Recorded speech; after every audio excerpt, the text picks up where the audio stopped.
Make that big boss less special. It ain't no game, but they saying welcome to the second level.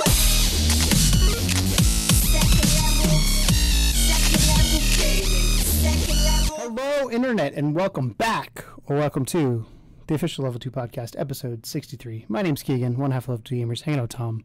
I would ask how you're doing, but I feel like you're doing all right. If you can't tell, Tom is wearing an English hat, otherwise known as Union Jack. That's not your hat. That's your shirt. We're recording this the day England played Colombia, and before we actually recorded this, we watched the end of the game. And you're going to talk a little bit about their history. But, I am, yeah. But well, not just England, but the World Cup in general. Yeah, but they ended up beating Colombia.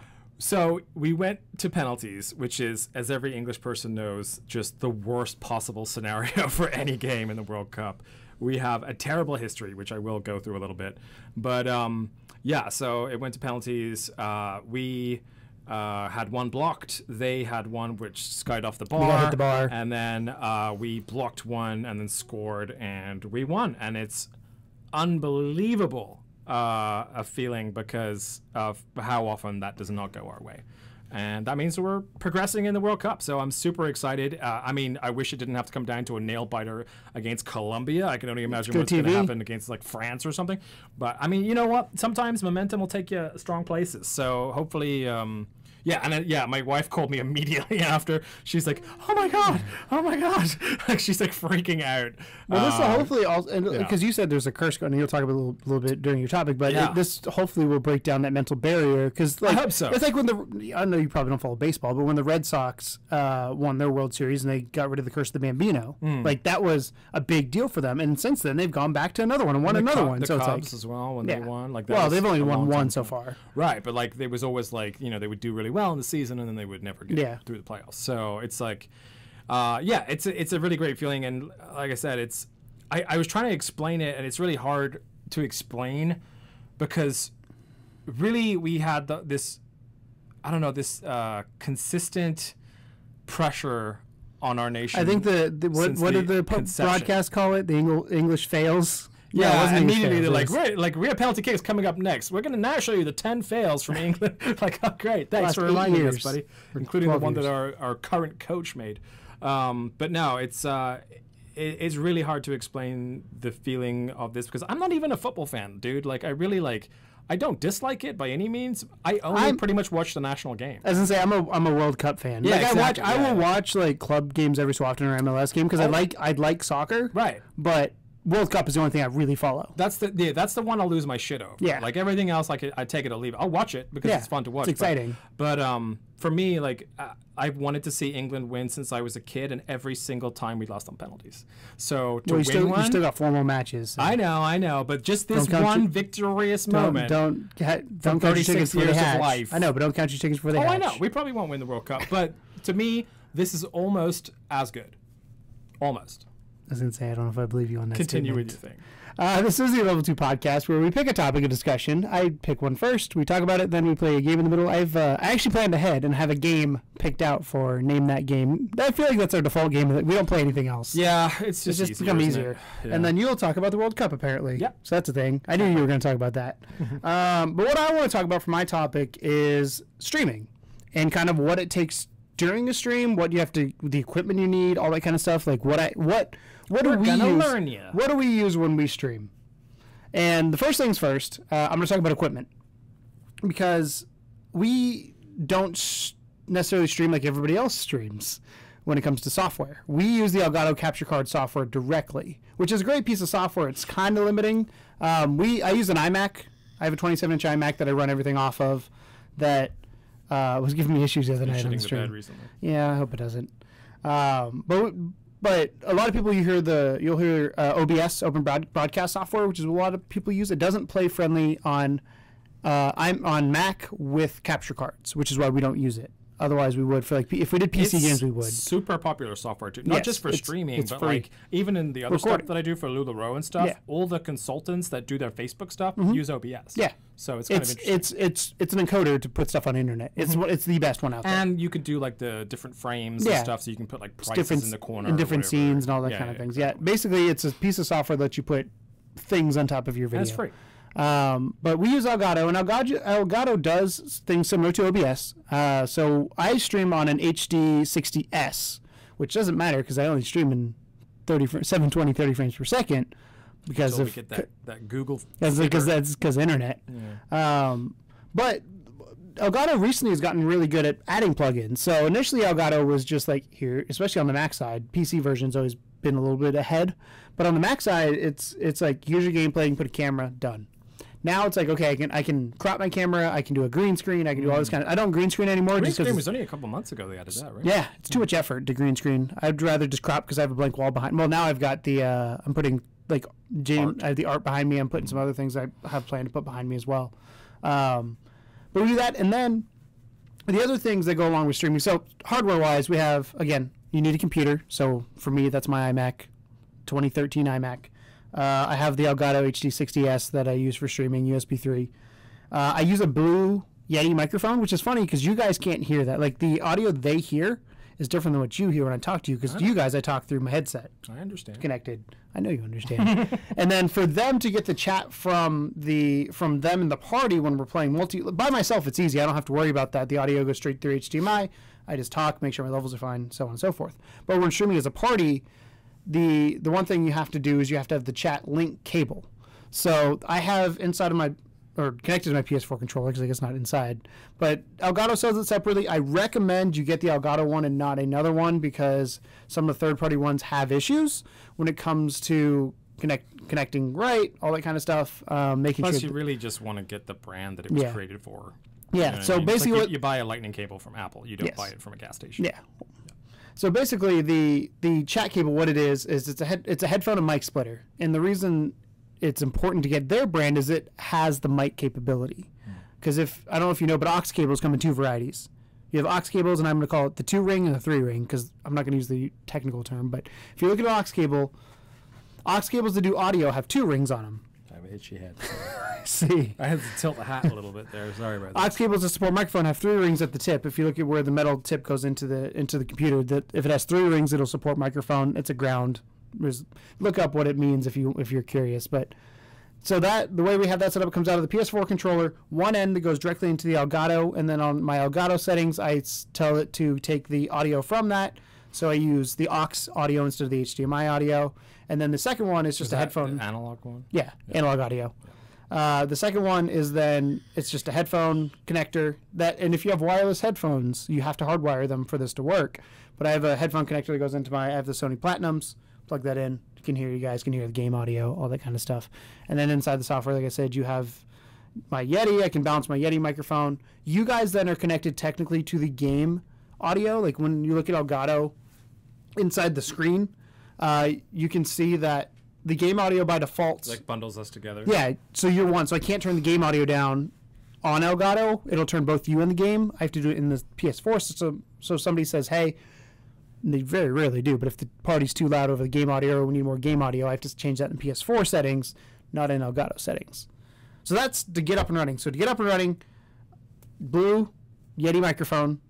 The Elgato capture card. Microphone, no, but that's one I have. Yeah. I recommend if you want a cheap budget one though, the Blue Snowball is the best way to go. It's like yours is 50, a 60 USB bucks. mic, right? Mm-hmm. Yeah, the USB mics are interesting. USB, you really want to go for a condenser.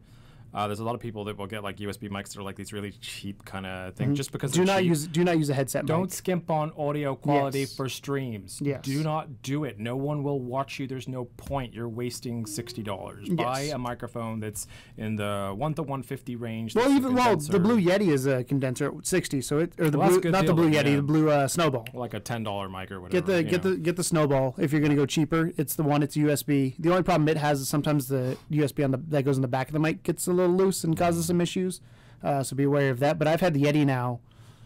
I had to replace the cable on it. I've had it now since we started level 2. I use the AT2020, which is essentially a USB version of these. Mm-hmm. The only problem I have is the USB version of these, because these are AT2020s. Oh, good. The only problem I have is that I think the cord is like crinkled or something, because it will cut my audio out. Do you have a? It's right there. Do you have the option to pull it out? It's under that black back thing. I'm not gonna look. What were you gonna say? Sorry. Do you have the option to pull, like the Yeti? I can pull the cable out and replace the cable. Do you know if it's built in? I don't. Yeah, go ahead, check it out. Oh yeah, you do. Yeah. So you can just replace the cable. That's what I had to end up doing on mine. because mine was having issues of cutting out and all that, so I changed that. So again, I have Elgato HD60S. You can use any capture card you want. Worth pointing out, Elgato is the best HD60 software. does not capture retro games. No. So if you're It's a only retro HDMI. game You streamer, want the you do have to Elgato buy- game capture. Yeah, the HD. capture, because that has the S-Video out, which is what you need for your Genesis and your SNES Older and versions. everything else. Blue Yeti, Elgato, and the reason I recommend the Elgato is because the software is, from what I've heard, is the most user friendly. If you're not using OBS, use Elgato. After that, I can't speak to any of the capture cards. We've not used any other ones. Obviously, a computer of some sort. I have an iMac, like I said, to run it. And then the fun stuff, the stuff that enhances the streams. So the first thing I would recommend turning on when you are starting to stream is if you go to nightbot.tv, and it's basically it's a bot that's in your chat that can do multiple things. First thing Bot is short for robot. yes. The Just in case you the first thing it does is you can set filters. So for me, I have, as time has gone along, we have certain words that I ban from our chat. That means the bot will catch it before it even shows up. So an example for us, somebody decided to drop the N-word one time in our chat. I immediately put that as one of the blacklist words, that if that's in a comment that will not show up, that person will be given a warning, and if they do it again, they will be banned. They also have the option to do it with like spam. Poor Tubin Monkey with the with either cap spam or with emote spam. You can change that on and off. You can change the severity. You can. What's really cool with Nightbot is you also set different levels. So like the other night, I actually made Seth Tubin Monkey. He kept getting timed out for putting emotes in when he was cheering bits, and I was like, "This is stupid." So I set him to a regular, and you can do that inside the street or the Nightbot interface. It's just a website. You just add them as a regular, and then you can set for that to be able to ignore regulars, mods, all that kind of stuff, so they can do whatever they want. Because you trust them not to be a dick about it. Yes. Shout out to Seth. Thanks for all those bits. That was awesome. Yeah. So you have that. The other thing you can do is what's called commands. So there's two types of commands. One is a custom command where you can do, most people do exclamation point, whatever it is, because it's easy to remember. So like for us, if you want to find our Twitter, or if somebody asks about Twitter, we do exclamation point Twitter, and it'll put whatever I put in the box for the blurb saying, hey, follow us on Twitter. Here's the link. That link is clickable inside the chat. It takes you directly there. We do it for Able Gamers. We do it for Discord. We have Anything some goofier really important. ones too. Like we have like exclamation point P every time you for when I go go to to the the bathroom toilet. break. Yeah. We have exclamation point Dan for Dan the Drunken Man. He's Toasty. super toasty. Yeah. Dan Drunken Man. He's super toasty. I wanted to just quickly on the because it was a question that was asked of us when we did our panel. As far as spoilers, that banning words thing is useful as well. So if you're playing a game based on like a movie or something that's coming out, or it's just there's a game with a twist ending that maybe you know or you've been spoiled, but you don't want your audience to be spoiled, you can actually ban words that would potentially be a part of a spoiler. So like if you're, and those do not show up at all in chat. You will see them as as the streamer or a mod can click on it and see what the comment said. Yeah. But the general public that are viewing will not see it. Yeah. So for those of you that have questions about that type of thing, yes, Nightbot and the integrated controls, I think, for Twitch in general. And it's worth pointing out, we are, of course, focusing on Twitch here when we're talking about streaming. But it works on both Twitch and YouTube. Correct. Nightbot works both ways. Good old You can't have it to both at the same time, though. Interesting. So, like, we have one specifically right now because we used to stream on YouTube, set up for YouTube, because when you log in, it's that only. The other thing that's really cool with Nightbot, so you have special commands. You then have timers. So those timers are not what you think. They're not like countdowns or all that kind of things. They're things that happen every so often. So for us, we support Able Gamers. I have a timer that's, you can set it either a time frame, so every 15 minutes, and then you can set a minimum number of chat lines. So for us being a smaller streamer, like some nights we don't get chat for 10, 15 minutes because people are working. Sometimes chat explodes. Like it comes in waves as a streamer. And if you're small, you understand that. You might have one person in there. You might have 30 people in there. And what you can set is you have a timer. So like for us, Able Gamer shows up every, I think I have it set to either 15 or 20 minutes. But there has to be at least 10 different chat lines before it'll do it. Otherwise, it's just going to be like the same thing. The same thing spammed over and over. Again, yeah. So I've tweaked those a little bit just because it was getting kind of annoying. I think I need to tweak Twitter because I noticed the other night when we were doing Siege, Twitter kept popping up. So I needed to change that one on our end. But it's really nice to have. That way, when you're in the heat of the game and there's certain things like subscribe to us on YouTube or follow us on Twitter or Discord or whatever, you have those in there that automatically just pop up. that you don't have to worry about doing it, or you still have the exclamation point command for it. You have an alias, as they call it, that you can prompt it at any point in We're time. lucky enough that we also usually have a moderator Yes. in there to do Usually those Blue. things for us. Shout out to Blue Moon. Yeah. The other thing that Nightbot does, before I move on to some other stuff, Nightbot tells you a couple things. One, it tells you what the most common command is. So for us right now, since it's a push, exclamation point Discord is the most common command. And it also tells you who the top chatter is, and you can see who the people who are chatting in your. There's other stats in there too, but you can see who the top chatters are. For us, it's like Blue, I like that. which makes sense because he's our mod. He's there every night. But it's fun just seeing kind of who pops in and out and who's in there, and you can see different stats. The nice part about that as well is that you can almost reward people for activities. So Mm-hmm. like if you consistently have people in your chat that are coming time and time again and they're talking up a storm, then you can maybe do like giveaways or reach out to them and be like, hey, thank you for being so active on our page. Here's a code for a game just to say thank you or whatever. Speaking of that, that's where the next section ties in. Oh, cool. So another website we use and another plugin we use is called Streamlabs, which is this is one I've started using. I've used it for a little while, but I'm starting to get more and more into it as I've put a focus back on to streaming. And Streamlabs does a lot of things. One, and the most important thing why I started using it was it does the notifications when something happens on your channel, whether that's a follow, a subscribe, if you're an affiliate or partner, a bit donation or a monetary donation. For us, I have it connected to Patreon, so when somebody supports us on Patreon, it pops up. Like, all these things happen, and I get notified on the channel or on the stream directly, so that way you can shout out the people that are supporting you. Yeah, you're celebrating somebody supporting you, because it was cool before, like somebody would donate something, but you wouldn't see it. It's like, oh, I'm sorry I missed it. Now it's right then and there, and if we miss it, usually Blue or somebody in the chat will say, hey, you missed this, or go back. And also, like the other night, on Rainbow Six Siege, you can do what's called a tip jar, which if you're a partner or an affiliate, you have bits that people can donate to you. And think of bits kind of like, the best way was, I think it was either Seth or Blue came out and said, the way you should look at bits Chips in a casino. is chips in a casino. So they're not worth anything themselves, but they convert to real currency. So 1 bit is 1 penny conversion. So we had a tip jar and it filled up, and you can go through, and it's cool because when it fills up, it actually overflows. But you can go back in. So I have Streamlabs open when we're streaming to go back in, and I can see. So if I miss again, we're playing Siege the other night. It gets real involved sometimes, and I can see the notification happen, but I don't have time to read it because we're in a firefight or whatever. I can have that window still pulled open and go back down that list and say, oh, thank you for this, and read out all those comments out loud. By the way, I've been trying to be in chat more while we're doing stuff now. Are you proud of me? I've noticed. I am. Yeah. I don't know if proud's the right word. Well, you asked me to do it, and I said I would, and I have been. I just wanted to make sure that you were paying attention to my acknowledgement of your request. That's all. Yeah, I know. Continue. I know. But that way you can respond to people, though. It's fun. Honestly, I wouldn't fun. have been enjoying the bit party as much if I wasn't paying. Because you didn't know what was going on. Exactly. That's the thing. Is like, it's funny because like I said the other night, Seth said, hey, you should get a tip jar, and I was like, okay, and we did it, and all of a sudden it's just like everyone was boom, like, boom, boom, the tip like, jar. oh, fuck. It's like, all right, we're not gonna. And what's really cool is the tip jar fills with the emotes they put in there. So like you'd have like heads, and like eventually Blue would do one, and Bertrand would do it when we died. So the rip. R.I.P. Yeah, you had to rip There's one. a puppy in there at some point. Yep, there's a lot of puppies in there at one point. That's a weird sentence. A lot of puppies in our tip jar. So the other thing with Streamlabs, so Streamlabs is good for, the big thing I use it for is for notifications, to know when something happens. With again, follow, donation, all that kind of stuff. The other thing it does is it integrates with other things. So like I said, we have ours connected to Patreon.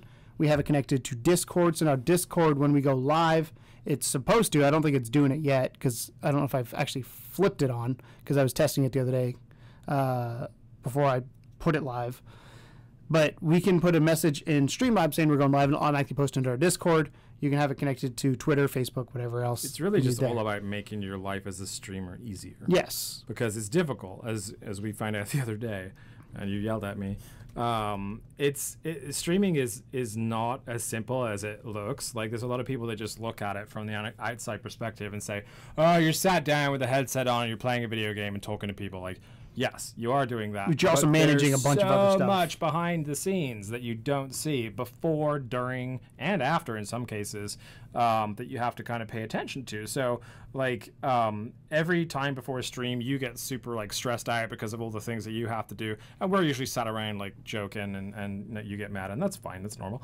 But you know, during the stream, like, you have to pay attention to, like, if someone does start cussing up a storm or being, like, a fight breaks out in your chat, or if people are talking to you about something and you know, like you were saying, and this is a question again that got asked of us during the panel, is like, when you're in a particularly intense game, you know, how do you pay attention to the chat and the game at the same time? Honestly, sometimes you can't. So that's where things like these little tweaks and what have you can help out, because they can either prompt you or you can go back to them easier, because it's like, you know, bang in your face with notifications, as opposed to you know, just kind of like, you know, scrolled up like halfway in this chat.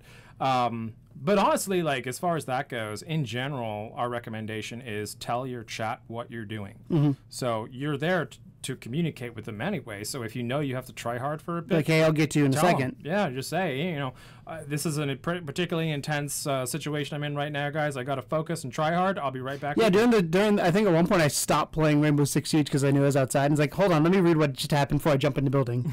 But another thing Streamlabs does is it also, and we just literally started using this the other day, because right now I had a second TV I played on. I can't do that because it shit the bed, so I got to get a new TV for my desk for when I stream. So I play right now literally on inside of the HD60, which is real-time gameplay, versus if you use the HD, you're going to want to have a separate monitor to play on because there's a lag. But the HD60 is real-time because USB 3, and I'll have the chat up there. And I used to have it like full screen on a Mac, and then you have the little chat sidebar. I actually like having chat on stream. There's something about it that makes it more engaging when people see their names on the stream. I know it's really weird, like for some people, but I think it's. But I thoroughly enjoy it because you're encouraging interaction, and people like seeing their names. Well, I think a lot of it as well is that when you're being a streamer in general and gathering a crowd or a community, a lot of that community comes down to the fact that those people want your attention. They want to interact with you, and they want, for lack of a better word, a friend. And I think that when they can see what they're saying to you on the screen, it's not like it's just whistling in the wind. You know, they know that you can see it because it's physically there. There's proof of existence. There's proof of the comments that were made.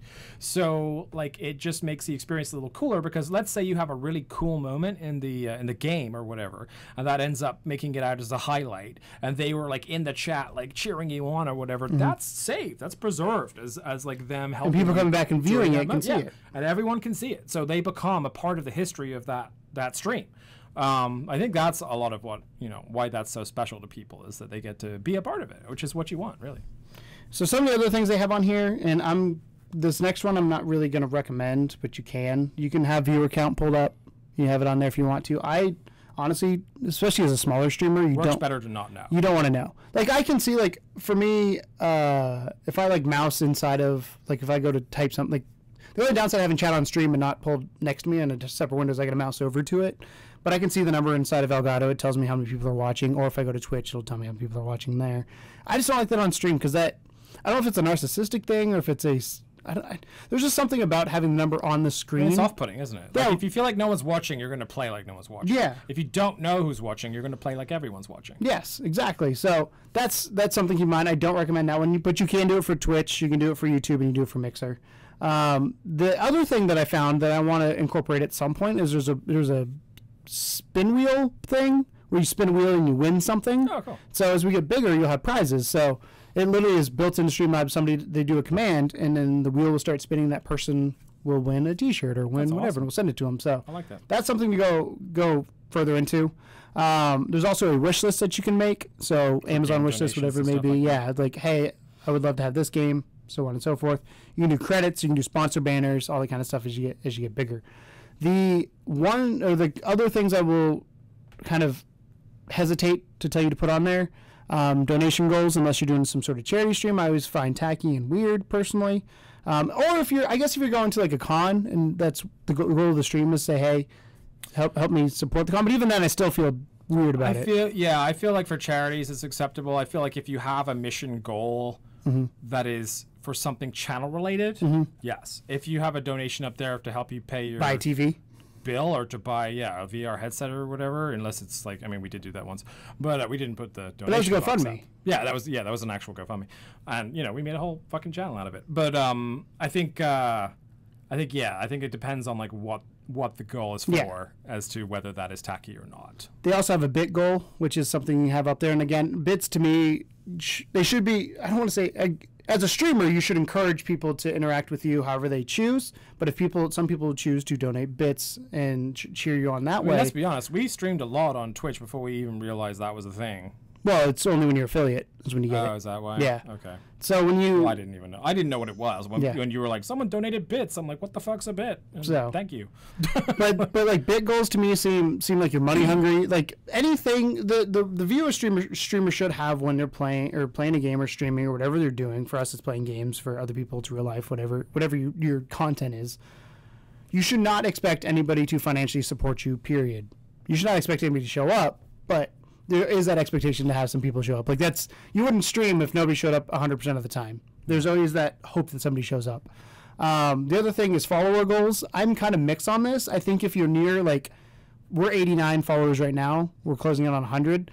I think that's cool, but even then, I still think like that could lead to people following just because. Count, yeah, it's like one of those things. Like, if they really wanted to follow you, they wouldn't need that little extra push to do it. Sometimes, if I'm on a channel and it says 99, if I'm on Reddit and there's like 999 upvotes, I'm gonna make it 1,000 or whatever. You know what I mean? So sometimes it'll work out, but that's like a really slim margin of like when someone might be prompted to follow, and you really don't want them to feel like obligated to do it. So I'm kind of with you on that.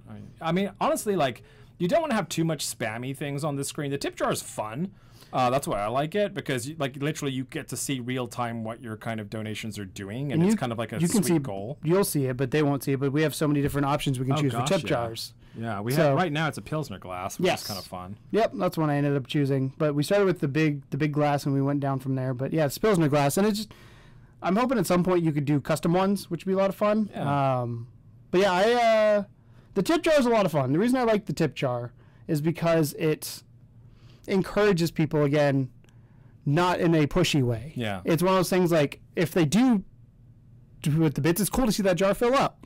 If you leave a tip jar on your counter at a restaurant, you're not expecting tips, but they're always welcome. You know what I mean?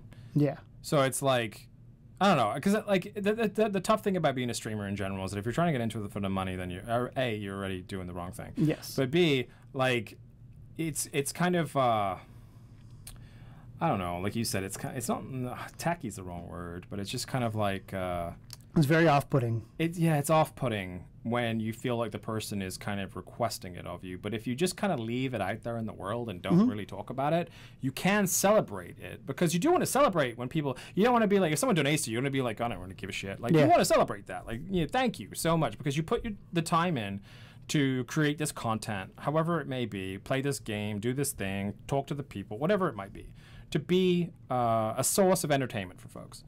And so it is nice to feel appreciated. But at the same time, there's a very thin line between appreciation and demand. And last thing I'll say about Streamlabs, you can turn on and off anything you want. So like for the alert box, we have everything on by default just because it makes sense to. Yeah, why not? But the checkboxes are follows, so you can get alerted when you get followed, when you get a sub, when you get donations, when you get hosts, when you get bits, when you get rated, redemptions, pledges, Tiltify donations, and merch. The hosts are really cool, because you'll see people who jump in. Is like, it'll say so and so is hosting you with X number of viewers, which I find really fun, because then you can celebrate other streamers that are hosting you, other content creators that are hosting you, and it's a fun way to kind of thank them live. Build your community. Yeah, like the other day I knew Seth jumped in when he started hosting us. I was like, oh, Seth's here. How's it going? And then he brought a couple people with him. So. And then raids, the other thing with raids is Twitch has actually upgraded how they do raids. So I need to get better at this when we end a stream. I'm really bad at raiding because I'm usually tired because it's midnight. Usually, yeah. But if you do like /raid and then you put the person's name in there, when you go to that person's channel, if they have Streamlabs enabled, it'll say Level 2 gamers rated with X viewers. Do you want to break down real quick for people that might not know what a raid is? So a raid is where you send your viewers, usually at the end of a stream, to another stream. And you can do that one of two ways. Most people try to find somebody they know, which is the best way to do it, in my opinion. That way you kind of know where you're sending the people. Also, you can judge the quality. Yeah, I also recommend somebody similar size. So like if we rated Jacksepticeye when he was on there, I probably wouldn't do as much as if we rated like Seth, who has a similar size audience to us. So that's what it is, and they'll see in chat. And a lot of times, what you do when you send a raid over, you'll do like a command. So like for us, it's level 2 raid, hashtag level 2 raid. That way the chat explodes for them. And the advantage of a raid, and if you are a content creator, one of the things you kind of want to do with it is you have friends and you build together as a community. And it's funny because I've had many conversations with Seth. Me and him met in the Facebook group for Gamers YouTube way back when. And he's now left the group. He no longer is in it. I'm still in it, but not really. Like, I pop in and out. But we've had conversations of, like, we're friends now. Like, we jump in each other's stream. We see what each other's doing. But it's not like that's... I don't jump into his stream to get like recognized for being in a stream. I jump in there because I like the dude. I think he does cool content and want to support him. I mean, I know this for a fact because you used to tell me all the time that you really, you should watch this guy play PUBG because he's really good at PUBG. Because like that was back when I was sort of interested in the game. Yeah. So I know that you that was like generally for you, like you enjoyed watching the content. And like, I mean, he came to our stream and gave us bits. I go to his stream and give him bits. Like it's this mutual thing, and it's not one of those things. Again, it's not an intention thing. It's more of like, I want to support this. I do it to Group Beagley right now. I would never raid Group Beagley because he gets so many more viewers than us. Yeah. But if I'm in there and I'm donating bits, I'll be like, the other night, I can't remember what he did, but he did something stupid. So I did 200 bits for whatever he did. And I was like, this is for being dumb type thing. Like those kind of things. Yeah. So everyone kept donating bits when I died. Yeah. It's like RP Tom wanted. Yeah. But the raid system is a good way to grow as long as you have a group that you're comfortable with. And please don't force people to try and raid you. Like, don't ask for raids. They're just kind of surprised when they happen. So it's really cool when it does. We've raided a couple people. We've been raided back when we were on YouTube by One Shot Girl a few times, and it's crazy, especially with bigger content creator like that, when you go from 3 people watching to the most we've ever had after she raided us was 132. I think we went from 6 to 132. And I was like, oh fuck. Sounds about right. It was nuts because you react differently. You don't know what to do, and it's cool when you're surprised. Like there's been other times where you don't have the expectation of being rated because you then will be disappointed when it doesn't happen. But there's also times when you know it's coming. And you're like, well, thank you. Like it's cool, but the surprise brings more joy. Yeah, especially as a content creator. Like, it's more visible on the stream because they're catching your actual reaction to that. So it's kind of like, oh, everyone's kind of like pumped on it. Like even our moderators and stuff, like Blue would be like, oh, we're being rated, yay! You know what I mean? Get really excited about it. Yeah, that's when I started making mods. Was when we first started getting rated because it's like, oh shit, if this is gonna happen, we got to make sure we're prepared for it. It is safe to rate. Well, I use the word safe loosely, but sometimes like we've done this a couple times. Yeah, pick a random that doesn't have many people watching. And just give them a couple extra viewers. But the thing about that is, like, I'm always worried that we're going to, like, pick a random one day and then they're going to start, like, spouting Mein Kampf or something. What I do, when I would raid people, and I, again, need to do it again, is I would go in and I would mute my mic and I'd watch them for a couple seconds. You kind of get a grasp of a person pretty quickly. Yeah, to check the audio quality, what they're going to do. Stuff, yeah. Well, I'm just, again, from what they say. Like, are they complaining about everything? Are they happy? Like, the stupid stuff like that. Like, there was a person I was in the stream the other day who just was bitching the whole time. I was like, I don't want to deal with this. Yeah. Go find somebody else.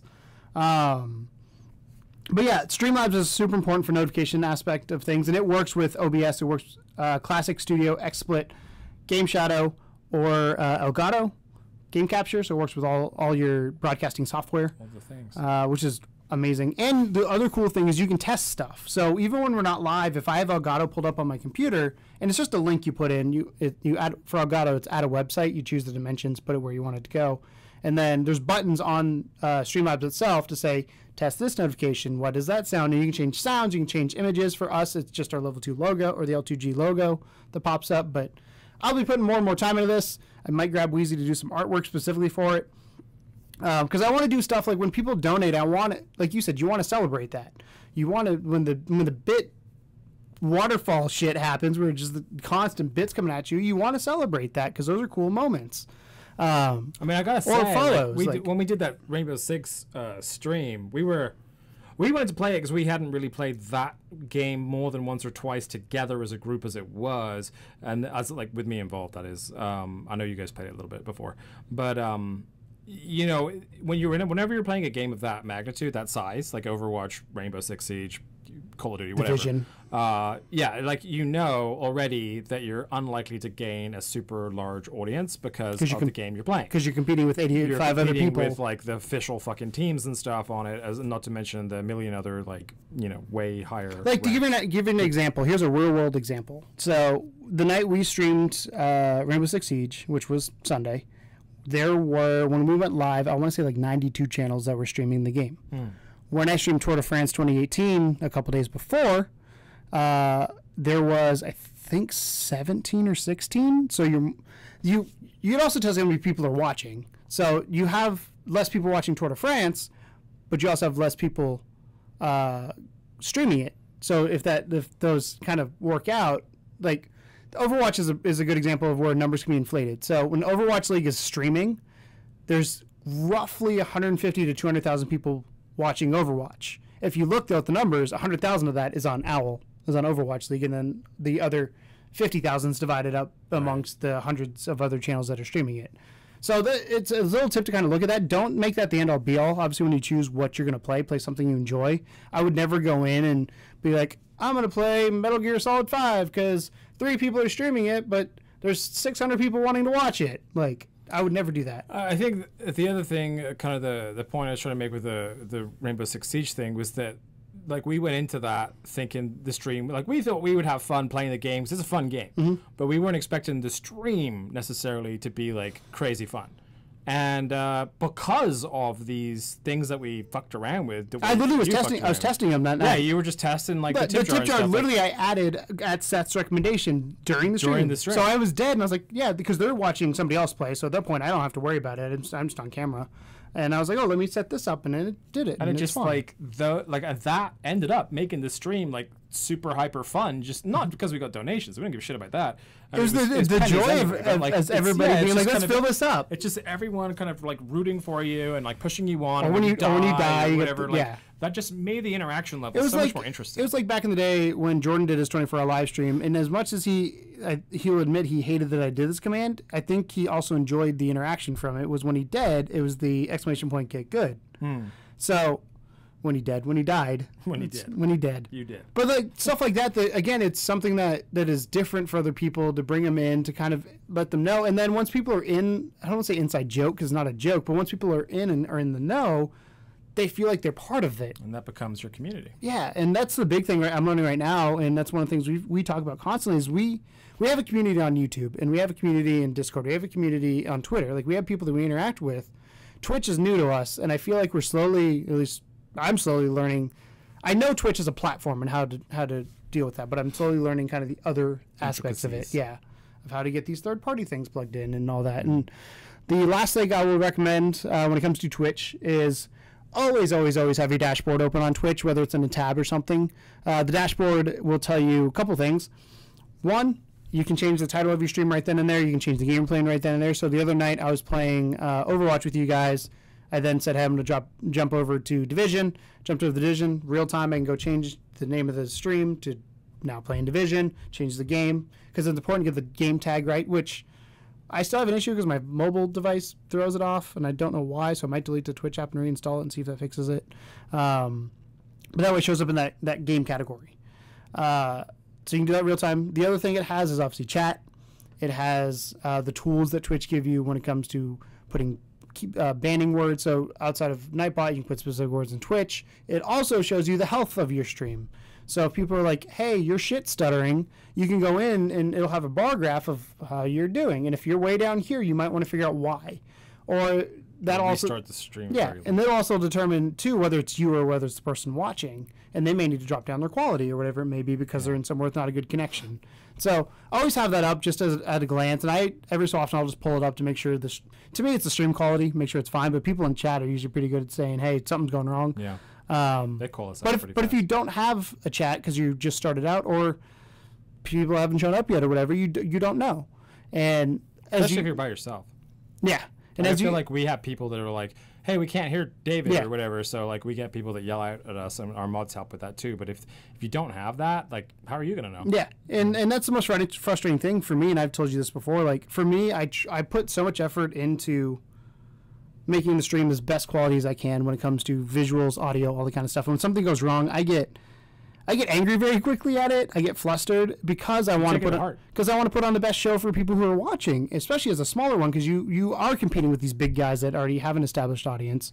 And like the other night, I literally just had to restart Elgato, and that fixed the problem. And I don't know why. Couldn't tell. All my settings were right. Technology. The audio was coming through like Elgato was reading, like the audio was coming through, and it's like, okay, cool.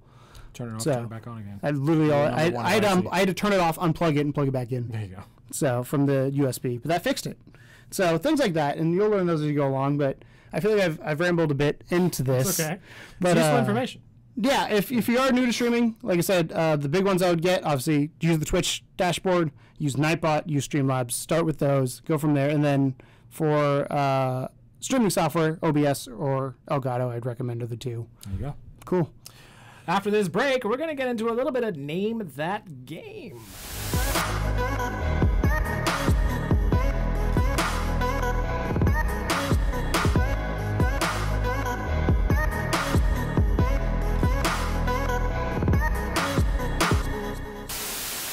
Welcome back to Name That Game.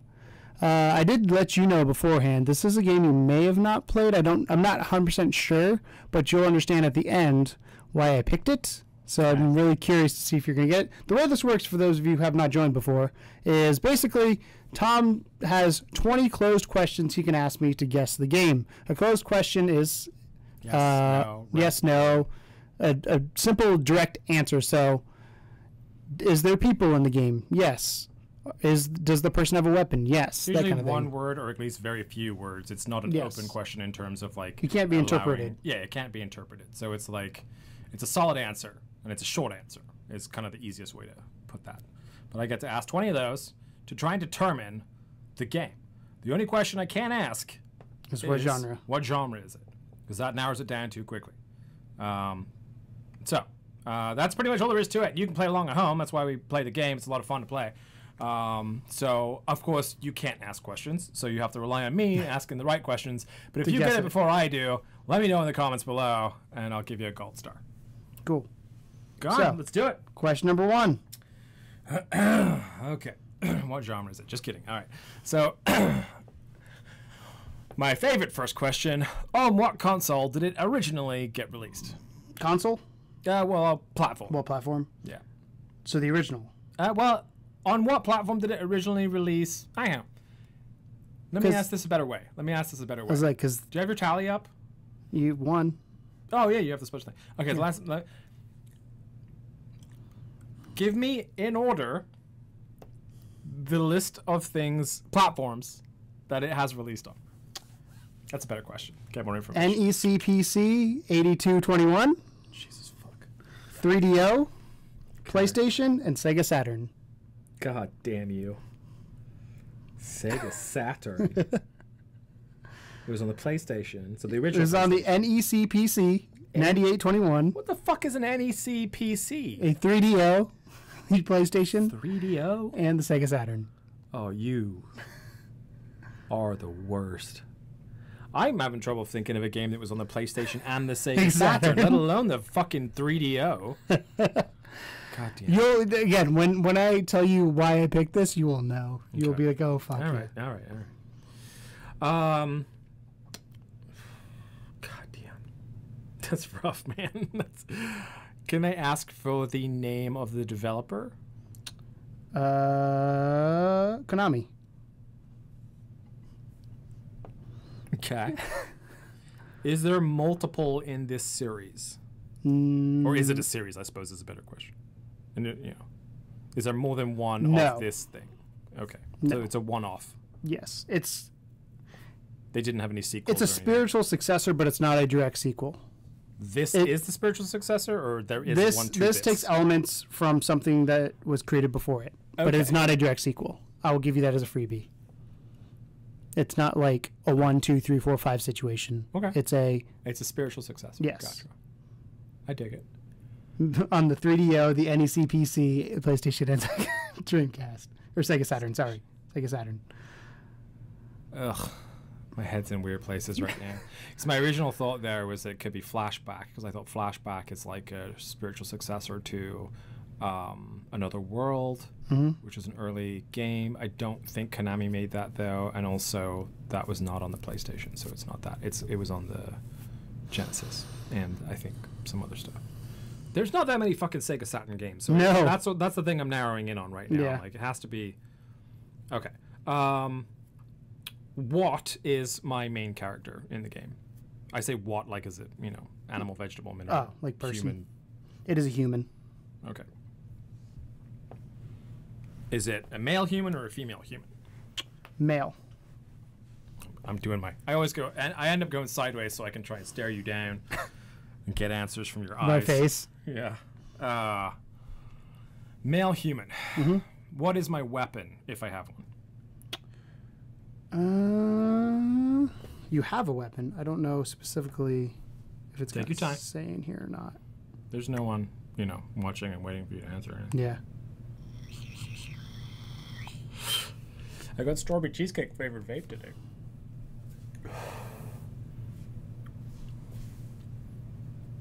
I'm going to say a gun, just a normal gun, because it doesn't specify Alright. anything else. Yeah, it doesn't have to be special. Yeah. Okay, so I'm a dude with a gun. Yes. On the NEC PC 9821. I still don't know what that is. I'll That should tell be you a when we're question. done. What is an NECPC? Damn. Do you want to ask that question? No, I don't. Okay. You know what? Yeah, I do, actually. Is it What the fuck is an an NECPC? NEC PC is a PC that was released exclusively in Japan. Huh. Does that help? Wheels are turning. Konami, I mean, it makes sense. It's Japanese. Yeah. But I'm a male human. What games did they release? This is going to be tough, man. Like, I had a Saturn, but I didn't have a lot of games for it. My initial thought when you said Sega Saturn was, in my head, I went through a list of games Sega Saturn games. that I knew I had. Like, Yeah. I went through... I'm almost like, I'm fairly certain you haven't played this, but again, there's a reason why I picked this game. I'm testing. you I'm testing think your that I knowledge here. would know it? Yeah, I feel like you, based on what I know of you, I feel like you would know this game. Okay. That's all I'm gonna say because I can't give much more than that. What is the location that this game takes place? I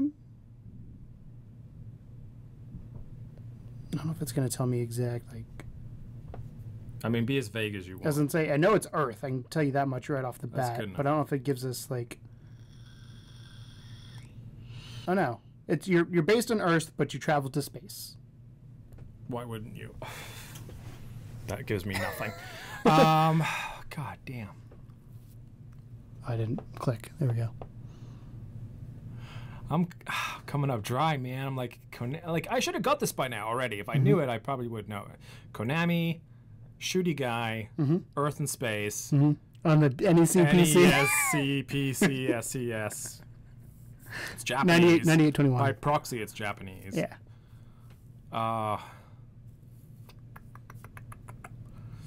And I still can't answer what genre it is. I can ask if it's a specific genre, can I? Because that wastes questions. Yep. Is it a platformer? No. Is it a beat 'em up? No. Is it first person? Yes. Wait before I say that. Do you know what this game is? Primarily first person. Yeah.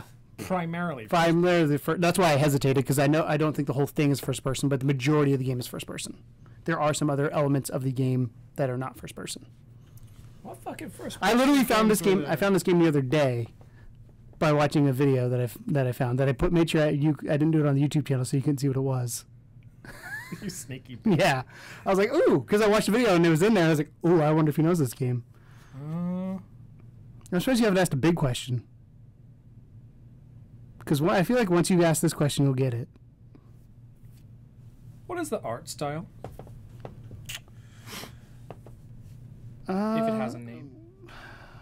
Or like your best estimate of what you would call it if I asked you what's the art like in the game. Let me take a look at it real quick because it does. There's multiple. I got art styles. something in my head, which I'm trying to narrow it down to that or not that. But I'm pretty. I mean, I would say if I had to give a, I would say graphic novel slash, like a 90s cartoon style. 13.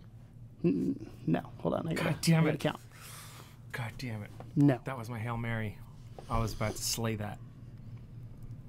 Graphic novel style. Graphic novel art style, or visual novel, however you want to. So there was a game called 13. Yeah. Which was a Japanese game. I don't remember if it was Konami. Mm-hmm. It was released on the PlayStation. Was it released on 3DO? I have no idea. I'm not focusing on that because I don't know what was released on the 3DO. Was it released on the NEC PC? The guy had a gun. I'm pretty sure it was all over the damn place. It was super comic book art style. I was kind of like, ooh, honing in. Nope. Okay. Fuck, dude. I don't even remember if that was first person though. You know nothing about the game though. I feel like at this point, like when it comes to what the game itself is, it's my hint to you. What am I doing in this game? Your goal, is that what your question is? Was the goal? Sure. What's the goal of my game? The goal of the game is it centers around a detective who travels to a space colony to investigate the circumstances surrounding the murders of his ex-wife and her new husband's sudden disappearance.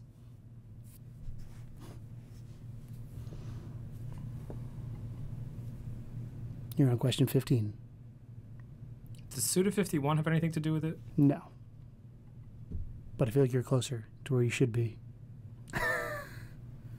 Did Kojima have anything to do with it? It's a Kojima game, which is why I picked it. So I don't know if you know it, but based on your knowledge of Kojima, I hope to God you get this now. No, I don't. I only really know him from Metal Gear. God damn it. So this is pre-Metal Gear. When did Metal Gear come out? What year, do you know? I don't, but the original ones were like NES, like maybe even earlier. They were like super shitty. Is that a question? Because I can give you. Are you just? Is that a statement? My question is, what game did Kojima release before? I will give you a hint. It was pre-Metal Gear. Metal Gear was 1998. This was 1994. Well, there was two Metal Gears before the PlayStation. Well, Metal Gear was 1998. This was 90. This was 94. I'll give you that one. Well, PlayStation. It came to PlayStation 96. Because I feel like you know that better. You know PlayStation and Saturn better than you would the NEC PC. Those are both 96. If that helps at all. God, it sucks because I love the reason I picked it was Kojima. Kojima. That's why I picked it. I totally only know it because of Metal Gear though. Like I don't really know what he did pre-Metal Gear because once he started doing that game, he just didn't do anything else. Like there was two Metal Gears before the one that you were talking about came out, and then there was like 5, 6, 7 after that. So everyone at home that knows Kojima knows what this game is by now, but I have no idea. So. Yeah, graphic novel Kojima game. I feel like there's not too many of those. Well, I was thinking like Silver Case, but that's Suda, not Kojima. But it is graphic novel style. I'll give you another hint. The console versions of the game all include support for the respective mouse peripherals. The Saturn version features a light gun support for shooting segments. Light gun support? Mm-hmm. That's a freebie. Yeah, it's not gonna help me, dude. It's not gonna. God damn it. It's a spiritual successor. Can I ask what it's a spiritual successor to? Because I'm not gonna get it without something like that. Snatcher. I've heard of Snatcher. Snatcher is a PC 8801 game. Oh, not Siri. Go away. Snatcher is a PC only game. Cyberpunk game. Yep. A steampunk game. Sorry. It came out for Sega CD. It actually, and PlayStation. I know that because I watched a documentary about retro video games last night. That's the only reason I know that. Well, it's a spirit. Again, it's not a direct sequel, but a lot of stuff that is in Snatchers in this game as well. Also didn't. You have 3 questions. Yeah, I'm not gonna get it. I mean, at this point, you know it's Kojima, so I feel like that's if that was the big thing, then I've got no idea. So I'm just gonna go ahead and say, is it Metal Gear? No. Is it Metal Gear 2? No. Okay, good. I have no idea what it is. It is Police Knots. Never heard of it. Police Knots is a graphic adventure game with hard science fiction storyline written and directed by Hideo Kojima, published by Konami. It was initially released for the PC 9821 computer platform in 1994, followed by remade versions for the 3D in 1995 and the PlayStation and Sega Saturn in 1996. The game has not been released outside of Japan, despite plans for English localization on the Sega Saturn. So it never even came out in the West? You didn't ask that question. Jesus Christ.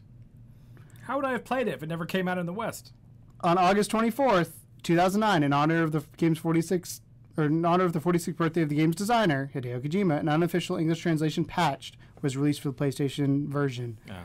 On October 6th, 2016, an additional patch was released for the Sega Saturn version. Sega Saturn, baby.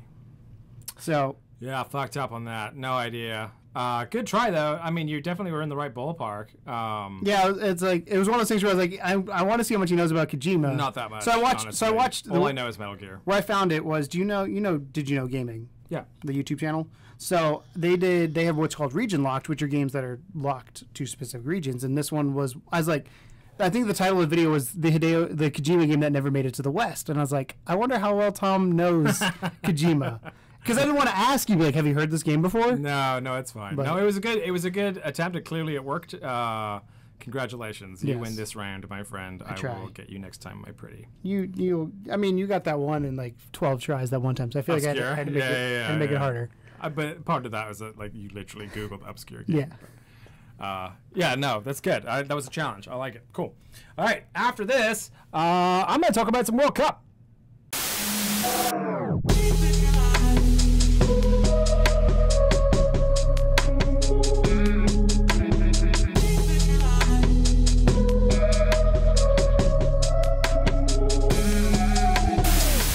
Welcome back to the show, and we're going to round out here in the spirit of the win today. Not my win in the last game, but the important win, which was the World Cup. Really curious if they got that. I feel like people who know Kojima, that's a deep dive Kojima. But that was more a deep cut. That was more me trying to figure out how much you knew about him. Yeah, not enough apparently. Well, now you know. So if that's ever a trivia question down the road, I might look that game up. You also know what an NEC PC 9821 is. I do. Yeah, it's a Japanese PC, which is weird. Like, how come it only works in Japan? Like, how does that work? Well, it's never released outside of Japan, I guess so it doesn't the only work operating there. system would have been Japanese only. I don't know. Probably. But we're going to talk about football a little bit. Now, trust me. Soccer. I am not. Yeah, soccer to you guys. I am not like king football man. Like, I know I'm English. Soccer. I get it. I know I've been like touting about the World Cup. I get it. I was trying to explain to Keegan earlier. I explained a little bit. I'm basically like, my team that I used to support at a club level is so low in the club levels that A, no one's heard of them, and B, I hardly ever get a chance to follow them. Manchester United. It's Hereford United, but thank you. Manchester United. I don't follow the Premier, which a lot of people think I do, which is weird because I have conversations with people and they're like, so who do you support in the Premier? I'm like, nobody. And then they'll come up and say, oh, did you see the Tottenham versus Liverpool game? No, dude, I don't really watch it. But they assume because I'm English that I do. I do, however, follow the national game every time. So every time the national I feel like anybody team, who's relatively somewhat of a soccer fan follows national. I think so, yeah. But it's like, I was trying to... And even some casuals. It's kind of special. Filthy casuals. Filthy scrubs. It's kind of special to us because I keep trying to explain it, and it's hard to explain it without sounding like a dick, but honestly, it's just like, we invented the game, and I'm going to get into like how and why here in a little bit.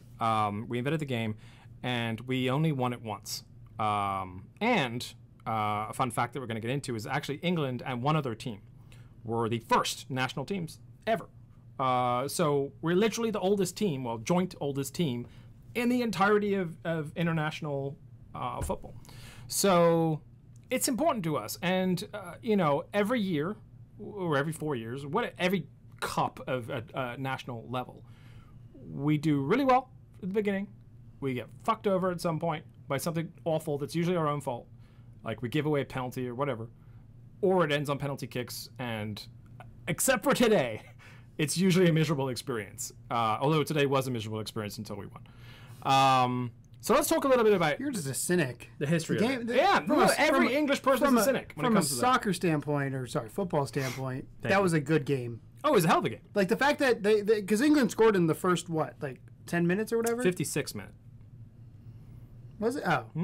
But then the Colombia scored in bonus time, Overtime. which Yeah. from a soccer, like, granted you have a horse in the race, so it sucks as a fan of them. But like somebody who doesn't have, like, from a soccer perspective, exciting. that's exciting. Yeah. Because most people don't like watching 1-0 games. Right, exactly. You want to have some sort of drama. I mean, I would have been happy with 1-0. Yeah. But, yeah. But somebody who does, But like, it does make it better. No, you're right. There's a as a sports extra fan, taste to victory when it was hard fought or Yes. when it was like dubious. Yes. Let's talk about football. So, for all the evidence of early ball sports played elsewhere in the world, the evolution of football as we know it today took place in Britain. and when he says football, he means soccer. It's true. You're going to keep doing that. The game that flourished in the British Isles from the 8th to the 19th centuries featured a considerable variety of local and regional versions, which were subsequently smoothed down and smartened up to create the modern-day sports association of football, rugby football, and, in Ireland, Gaelic football. Did you know that rugby is actually technically called rugby football? I did not know that. There you go. But I knew Gaelic was Rugby actually was literally a variation on football because they were playing football and a guy picked the ball up and ran with it. And they're there was, like, no "You can't rule, do that." there was Yeah. no rule against that Like, at the time. They're like, hell, this is an interesting take on this. So primitive football was more disorganized, more violent, more spontaneous, and usually played by an indefinite number of players. as how most sports start. Right? Frequently, games took the form of a heated contest between whole villages through the streets and squares, across fields, hedges, fences, and streams. Kicking was allowed, and in fact, so was everything else.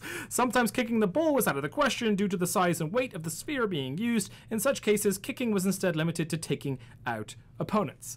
So that's kind of this. I'm not going to get too much into like that because we could go on forever, but I just thought that's a super fun sort of story about how football actually started. Was that literally entire villages would kick a object around. Most of the time, they couldn't kick the object because it was all fucked up, so they kick each other, which is just. It sounds like a peasant game, doesn't it? It's like, let's all get together and kick the other guys. How drunk were they when they did this? Probably very, yeah. I mean, we had the Black Death and all kinds of stuff going. That was way past that, actually. This is like the 1800s, so God, it was even worse back then. This is like Monty Python, like, film era. Like, not the actual Monty Python people, but the films they make. Like, I just that picture era, Monty Python playing soccer. right? The World Cup, however, though, was... I mean, because they had Olympic football for a while, and the Olympics largely were like in the sort of the Greece area and stuff like that, but they had Olympic football for a while, and it wasn't until 1830 actually that they started putting together an actual World Cup. The first World Cup took place in Montevideo, Uruguay, in 1930. The competition was created by the Frenchman, Jules Rimet, who, inspired by the success of the Olympic Games, had the idea of bringing nations together through soccer. And that's kind of the thing about it, is that, like, it is about togetherness, not adversary. Like, obviously the players are kind of shitty to each other sometimes. They fight a little bit, they dive and, like, pretend they've been hurt. But it's Brazil. part of the but, competitive nature. But it's like, that's part of the game. But like the actual, like, if you actually see groups of fans and stuff get together, like watching that penalty kick, right before they did the penalty kicks, the keepers got together and were just like, Showed a sign of respect. yeah, and they Good luck. shook hands, and they were like, this is gonna suck, but good luck to you. I know what you're about to go through. Right, exactly. So that's cool. So just 13 national teams participated on that occasion, with just 4 European countries crossing the Atlantic by boat to compete in the tournament: Belgium, France, Romania, and Yugoslavia. The other participants were Peru, USA, Paraguay, Chile, Mexico, Argentina, Brazil, Bolivia, and Uruguay. So that's kind of fun. The USA was in the first one. I don't know how they did. I'm assuming they didn't win. Assuming we didn't. Because the hosts, Uruguay, were the winners, defeating Argentina 4-2. Uruguay, believe it or not, used to be fucking football powerhouse. Not so much these days. Shame. It all Do depends you on who's going know? where. I'm going to quiz you on a couple things. Do you know who the World Cup's top scorer of all time is? The person that scored the most goals in World Cups. No. Got a good guess? What country? Germany. Oh, fuck. Yeah, I don't know then. Because I was going to go with Hand of God dude. Oh, Maradona? Yeah. No, it's German striker Miroslav Klose, who in 24 games over 4 tournaments, 2002, 2006, 2010, Oh, 2015, scored a total of 16 goals. I didn't know. Like, I watched him play. I didn't realize it would be somebody so free or so recent. Yeah, relatively new. You Yeah. assume it'd be one of those records that would be like long standing. But I guess it depends on how many you've played in. Yeah, There's a lot he of played things. 4 Yeah. and he scored a fuck ton. Yeah, so that's the thing, Yeah, is like- he was an excellent player. I remember I hated that dude because like there's 2 countries that whenever England faced, it's always like style. fucking war. Argentina and Germany, those two teams, because hand of God and, hate to say it, the war. Like, literally, we hold that much of a grudge that whenever we play Germany, it's like it's the war all over again. It's not really like that, but there's kind of this, like, weird, like, national thing. I don't know what it is, but like whenever You tried to invade us, we said no. Yeah, that's kind of what it is. It's weird. We wouldn't know about countries taking us over and then us getting pissed off and starting a war, would we? But it's like, it's funny because like I have a German friend who will always, like, whenever there's like a Germany-England game, he'll like start giving me shit immediately. And but it's like, it's just a fun go World War II, bro. World War II. No, it was 1 World Cup and 2 World Wars, dude. Anyway, do you think is the fastest goal of the competition? It happened in 2002. How many seconds? That's a lie, because it happened this year. Oh, the second this year. Was it second? Fastest. Yeah. First fastest was in 2002. So the one this year was 4 minutes in. So I'm gonna say minute and a half. 11 seconds. Oh, Jesus. So basically off kickoff. Yeah. So the fastest goal of the competition was in 2002 and took just 11 seconds to be scored. Former Turkish international player Hakan Şükür scored in the 3rd or 4th place playoff between Turkey and South Korea. Turkey ended up winning the game 3-2. I want to know where you shot this from, because that 11 seconds, like you... My guess is one pass out to like outfield or something. And then he just kicked it in. Pelted it and hit the top corner. Would be my guess. Or goalie was out of position and just not ready. What do you think was the biggest deficit of win in a World Cup? It was a qualifying game, so it's like, I don't know, it wasn't group stage, it was pre-group stage, but the biggest like win gap. Differential? Yeah. Are we talking about just wins losses? No, in one game. So we're talking about goals differential. Yeah. Okay. I want to say it's probably like 13 or 14 is my guess.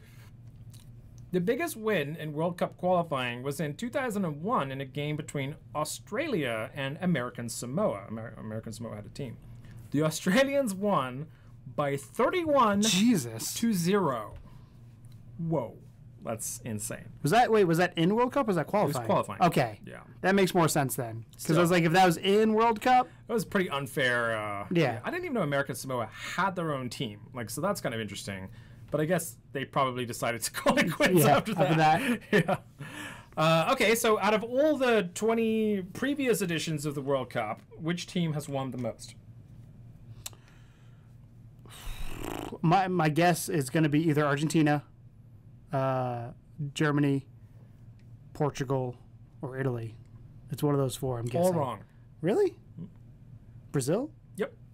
I forgot about them In the 20 previous editions. They were dominant for a few years there. Yeah. And in the 20 previous editions of the World Cup, the team with the most trophies is Brazil. They have won the competition on 5 occasions, taking the trophy home in 1958, 1962, 1970, 1994, and 2002. And then, as well as being the country with the most amount of World Cup trophies, Brazil is also, by the way, the only team to have participated in every single World Cup since its inception, which I think is cool. Well, England can't do that because they weren't there for the first one. True. England are, however, one of the oldest national teams in football, one of the two. Any guesses for the other one? I'll give you a clue. It's close to England. Ireland? Scotland. Oh. So I was going to say Wales. The world's first international football match was played with England versus Scotland in 1872. I'm surprised that, so this is just a geography thing or a political thing, I guess. I don't know how this divided up, but I'm surprised that I get it that England, Scotland, Wales are all different countries, but the fact that it's United Kingdom, I'm surprised they don't play with the UK banner at this point. And just have all of them together? Yeah. I don't know if they're allowed. I don't know what the UK is considered. Then it'd be like you could have like South America, and it could just be like Brazil and Argentina. But that's a continent. That's a continent versus like United States. How is the UK different from the United? Like I would love to know the rules. Yeah. What's the United States versus the United Kingdom? That's a good point. Honestly, no offense to Wales sucks. Wales, Scotland, or Ireland, or anyone else, but I think we're fine the way we are. I used to play against Wales in like FIFA like '98 because they were one of the worst teams. Oh, Wales is terrible. Yeah, it was great. I was dings here. I wish Scotland did better. Like it's pretty much the only team that ever seems to make it close to qualifying is Ireland, and they're not really like UK. Northern Ireland is UK. Yeah. Regular Ireland is their own thing. Yeah. But Scotland and Wales, poor bastards, don't tend to get too far into it. We don't always qualify. Sometimes we have just a terrible team that don't even qualify, and it's always upsetting. But Welcome to the United States. right. Well, you guys are touch and go. Like sometimes you guys put a good team together. But the sad part to that though is like think about the population of the United States compared to the population of like Iceland. Yeah. You would think, granted, But you have to be born here yeah, to be in the team. that's what I'm saying though. The population of the United States, It's still pretty big. Yeah. you think of the amount of people we have here, a bunch of people are born every. There's a lot of yeah. immigrants though as well. Like Yeah. myself included. But the amount of people that are born here probably outweigh at this point the number of immigrants that come into the country. I'm pretty sure. Yeah. But if you think about like Iceland, You know why it is though? It's because it's because we focus on other sports. We have focus on basketball, other sports, football, exactly. yeah, and I get it. Versus like, not that like Brazil or England only focus on soccer, but it's the primary focus for them. it is. It's a primary focus. Secondary, you have like rugby, cricket, whatever. Yeah. But honestly, like English people are born with football in their blood, and there's nothing you can do about it. There's people that grow up like me, like nerdy, right? You grow up nerdy. You're not really a jock or anything. You don't play sports. You will still, at some point, inevitably I feel like that's like China with basketball. watch English games. Like basketball is huge in China for whatever reason. Baseball's pretty big in Japan. Yeah, Interesting. because they have the Japanese league. My dad went to Shanghai. I want to say Dragons, but that's Overwatch League. He went to Shanghai game Nice. at one point and saw them. It was kind of cool. But yeah, but it's like it's so integrated that even people that don't really give a shit about it on a club level, like myself, like are still want England to win just because you grow up as a kid with your parents like watching every World Cup. Every time the paper, the media, the news, everything would go crazy about it. It was like World Cup fever. It's also 4 years. international pride. Yeah. That's like the Olympics. The Olympics to me are very similar, where it's like people don't pay attention to fucking triathlons or to archery or whatever, but if you win X number of medals, it's national pride. And I was texting somebody when you were watching, saying it's weird watching Englishmen watch the World Cup and freak out a little bit. And her response was, yeah, it's crazy because most Americans probably don't know what's going on, which is sad, but it's true because we're not in it. Like, if we were in it, I think it'd be a different story because the news would be Well, when covering you all guys that kind were of in stuff. it, whatever year that you scored, well, It was yeah, 2010. you scored against us. Yeah. We It scored. was a bigger thing. Yeah. I was having we were in it. conversations with people a lot about it, and That was that? That had to be 2010 because it's yeah, it's 2010. yeah, because that's when I moved here. Yeah. So yeah, there was a lot of people that were talking about it, and it was kind of like this weird thing where, oh wait, we're in a competition. You know what I mean? Like, let's win it, boys. Which is great. A lot of And I loved bandwagon. that. It was great. Yeah, like I said, I mean, sometimes you'd be better off sending your women's team in, but it's cool when you guys do make it in there because obviously when England get knocked out, I can support USA. And I don't support. I don't my support wife, England. when in 2010 was supporting USA, versus when it was USA versus England, it was shitty in here. But yeah, it was. As soon as England get knocked out, I support USA. It's the way it goes. I support Canada. The But last they don't ever do anything. part of this that I wanted to talk about, actually, and I'm so happy that it wasn't. This would have gone completely different if This would have gone. Well, no, it would have been more in line actually, but is the curse of the penalty kick shootout with England. So 25 years ago, well, it's more like 28 at this point. We lost a penalty shootout to West Germany. It was West Germany at the time, because how fucking old it was. 1990 was the time. And ever since then, every time that a major tournament has come down to penalty kicks, we have lost. Except for today, which is why I'm so happy. So, 1990, England versus West Germany. I wasn't born. Two teams battled back and forth in the shootout, trading goals until the Germans finally pulled away. Stuart Pearce couldn't convert, and Chris Waddle shot far over the crossbar to mark the end of the team's tournament run. I remember watching that live. It was fucking I was devastating. -1. You were -1? I was -1. I was born in 91, so. 82, baby. Euro 1996. England versus Germany. Dude, the Berlin Wall's come down. That's fun. Days after a shootout victory in the quarterfinals, England once again faced a pesky German team in the semi-final match. As the host country, England faced the pressure and expectations of a nation. A failed attempt by Gareth Southgate, who is now the English manager, sent the squads into sudden death, where Andreas Molle would send the Germans onward once again. World Cup 1998, England versus Argentina. You remember I told you the two teams that like suck the most? This classic, which features an iconic red card for David Beckham, which is the whole, like, people were hanging David Beckham effigies from trees. Like, Is David Beckham actually as good as people made him out to be? He was. Because I feel by the time he came over to the States, he was not good because he was older. No, not at all. He was definitely washed up. He was incredible. Because scored the bender like Beckham is coming from the way he would curve the ball with a kick. from a free kick. Yeah. So he could score in the top corner of, like, 40, 50 yards away. Insane. Because like I said, by the time I saw him, he was on LA Galaxy. He wasn't and like MLS, legendary or and anything. like, I mean, he was pretty like, he had a fucking movie named after him. yeah, that's just whatever. But like, He married Victoria Spice he did. He did. or do that. Victoria Posh whatever Spice. Posh Spice. But no, his free kick. He was more famous for his club play than his national play, but he did have some really good national plays. One time when he was playing for Man U, he scored from the halfway line, which is incredible. Like, it was like bouncing halfway, and he just like belted it, and it, like, if the keeper was here, it went right over top of him, and it was like he just lobbed him from halfway. Which Meanwhile, in America, we had Freddie Adu. That anymore? Freddie Don't. oh, He never panned out. oh, He was the youngest person on the national team and just never. There was actually an interview with him not too long ago, kind of saying, "Hey, what kind of happened? Like, now that you have time to look back," he goes, "There's just too much pressure." He's like, "I cracked under the pressure." He's like, "It sucks because he was good, but at the same time, he felt the weight of the nation on his shoulders because he's supposed to be the soccer savior for the States."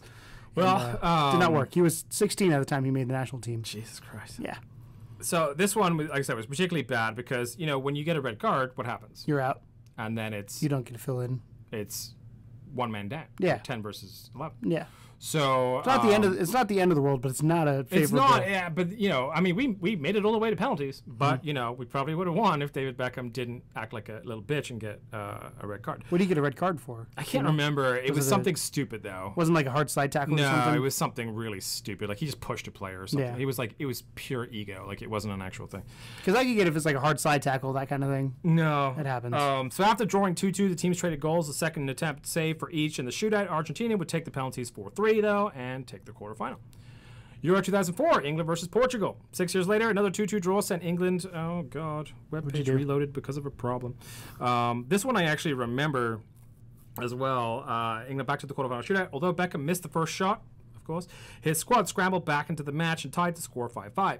That's when Portugal goalkeeper Ricardo stepped up and blasted the ball into the back of the net, sending England on their way. Yes, the fucking goalkeeper scored against us. World Cup 2006, England versus Portugal. Are we discovering a theme yet? Another year, another shootout, another quarterfinal. This time, the 0-0 draw that featured a Beckham injury sent England to penalties. Portugal missed 2 of its first 3, but England failed to take an advantage, with both Frank Lampard and Steven Gerrard missing their open attempts. Two iconic people there, too. The Portuguese took a lead. Jamie Carragher missed, and Cristiano Ronaldo finished the 3-1 Portugal shootout victory. Euro 2012, England versus Italy. England looked to win the quarterfinal match in penalties after goalless draw. Goals from Gerrard and Wayne Rooney put the team up 2-1, but everything quickly collapsed. The Italians would net 3 unanswered penalties and eliminate England in familiar fashion. Under 17, Euro 2017, England versus Spain. The final of the Under 17 European Championship in May 2017 went to Spain by way of a devastating penalty shootout. The young England team, which was leading through with just seconds to go, couldn't come through at the end of its 80-minute match. Under 21, Euro 2017, England versus Germany. The most recent shootout disappointment goes to the Under 21 team, which fell to Germany on Tuesday. This was like whenever this was made. It's a feat in and of itself to make it to the shootout in the semi-final against a talented German side, but once again, England's tournament ended with penalties. So that's 1, 2, July 3rd, 3, 2018, though. 4, 5, 6, 7. England went down 1-0 because they was a fucking nail biter, saved. dude. Like, And then the guy after, what was his name? It starts with an M. The guy that hit the crossbar. I feel so bad for him. I don't know, but I'm happy that he did. I feel so bad for him. You gotta. Anytime somebody like that misses, you feel bad for him There's like because a you know lot they're of, going to get when I was a kid, and I don't know if these rumors are true or not, but when I was a kid, they used to say that the Colombian team, I think there's a story about this somewhere, but they got like disqualified or not disqualified, but like knocked out of the World Cup one year, and they got shot off the plane. Like some of them got shot off the plane because the drug lords there had put like money into it or whatever. Oh yeah, there's a documentary on that. That's actually coming out, I think, next couple months. So I hope that dude doesn't get shot. Is all I'm saying. Well, I mean, like prime example. Look at gotta face the people now. Hi guys. Look at Green from a couple years ago when he let the goal against the U.S. Like, as much as an American, obviously I was excited because we scored and leveled it up. Like, you feel horrible for that dude. Like, like he wants to hide. He can't hide. There's nowhere for him to go, and it's a lot of stress and pressure. And I'm surprised like these people don't crack more often than they do. But, and people take sports side very of that seriously. is that these people make a lot of money to do what they do, so they should be used to it. They drill for this, they are humans. practice for this, but they are humans. You're right, and that's the thing is like, and it's true for America. Like Americans take their sports very seriously, and I never I noticed. kind of want to humanize sports a little bit here, where like Go ahead. there's been moments like where my team has done something stupid or did something I didn't agree with, and we lost because of it, or for me the one I will never forget was. The Suns versus the Spurs, and I want to say it was like either 2008 or 2010. I can't remember what year.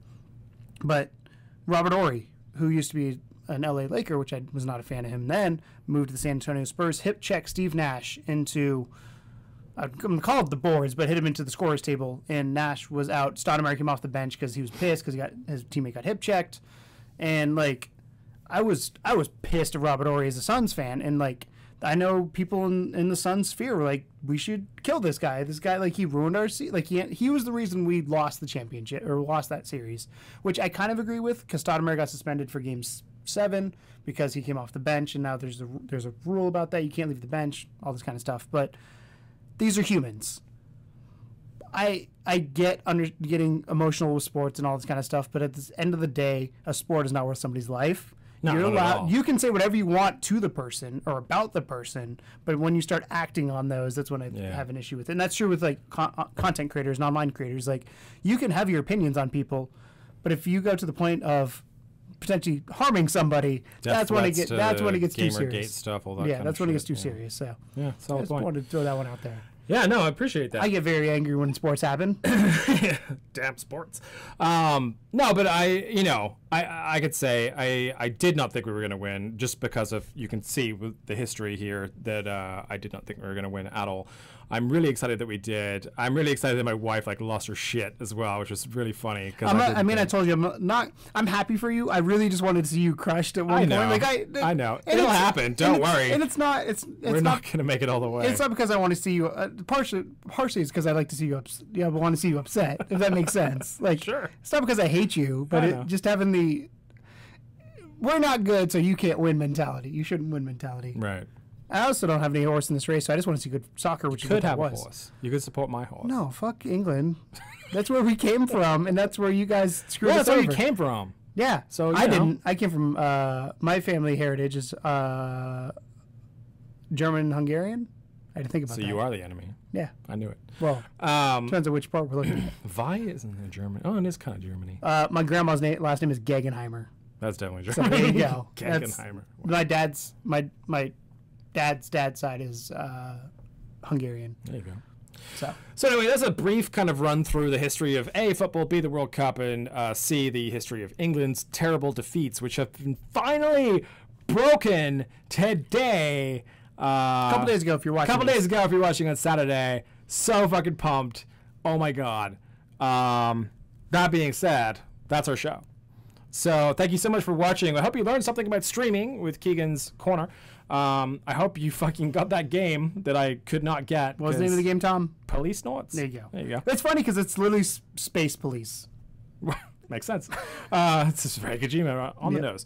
And then a little bit maybe about football too. But even if you don't like the World Cup or you hate it, I mean, a lot of people that like play video games all the time probably don't like the World Cup that much. It's weird. FIFA games are actually really fun. There's going to be a Venn diagram there at some point. But either way, I learned to play soccer from fun FIFA to learn. games. That's how I learned soccer rules. That's how I learned American football was playing Madden games. I guess it wasn't FIFA. It was some knockoff. I played Madden and Mutant League Football, so my knowledge of American football was mixed at best. Yeah. But that is... I learned it from NFL Blitz. That's your show. This has been episode 63, right? I believe so. 63. Assuming you know what are you looking up? I'm trying to remember. I don't like cutting you off. I'm trying to remember the name of the soccer game I played growing up, but I can't remember. Pro Evo? No, it wasn't Pro Evo. It was some shitty, like, real bad. It wasn't FIFA. I used to play. That's it right there. It's International Superstar Soccer 64. I feel like International Superstar Soccer was it not related to Pro Evo? I don't know. It's Konami made it. Really? Yeah. Maybe Kojima did it. Maybe. All right. But that was the soccer game I played growing up, and that's the game that got me into soccer. Maybe we should get FIFA and play like a little friendly USA versus England match or something. I feel like you'd have an advantage there. Well, you can pick another country. Else. Yeah, whatever. We love you guys as always. Thanks for listening to the Metacast. We do. This is like our end of the day, like fun one, because I mean, not that the other ones aren't fun, but like we kind of get to chill out a little bit, and it's fun to get into it. And this one was especially joyous for me. So, thank you for all the support that you give us. You can catch us on Twitter at Level2Gamers STL, or in our Discord. Check the link below. You can also hop over and catch Keegan streaming or myself on a Sunday on twitch.tv/. Level 2 Gamers STL. If you're watching this the day it comes out, it'll be tomorrow. Yeah, it'll be tomorrow, 9 o'clock Central Standard Time. We'll PM. be online with something. PM. Yeah, we don't figure it out till like the we day don't do before. morning. We don't do mornings. But that's it. Thank you so much for watching, and as always, welcome to the second level. Bye. No game, but they saying welcome to the second level.